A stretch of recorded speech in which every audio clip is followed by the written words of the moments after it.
sa inyo lahat. Narito kami upang sasagutin namin ang tatlong katanungan about sa taxation.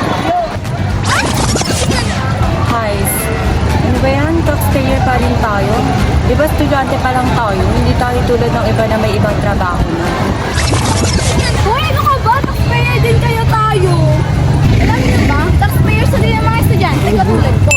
Kasi naman, bumibili tayo ng mga school supplies, damit, pagkain, at iba pa. Eh yung ano na yun, pag may resibo ka, may VAT doon nakalagay. So ano, ang tawag doon, indirect tax yun. So, nagpipay pa rin naman tayo ng tax natin. So, tax payable na din yung tawag. Transport at health service, kaya kung mga ginagamit natin araw-araw, galing yan sa buwis na binabayaran natin lahat. Tama!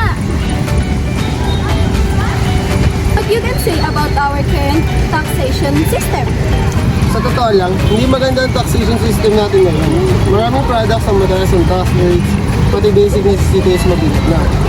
At dagdag pa ang mga anomalies na issues sa government. Kaya maraming Pilipino ang hindi nararamdaman ng benefits ng taxes. Maganda sana yung sistema on paper, pero dahil sa mismanagement, nagiging burden siya sa mga ordinary citizens. Ito, cute. Uy!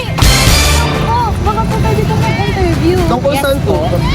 Yung about po sa sa taxation, kung ano man po, parang kung may pagkakataon man po, ikaw po yung pwedeng magbago ng taxation system natin. Ano naman po? Kung may babaguhin ako sa taxation system, una, babawasan ko ang VAT sa basic needs.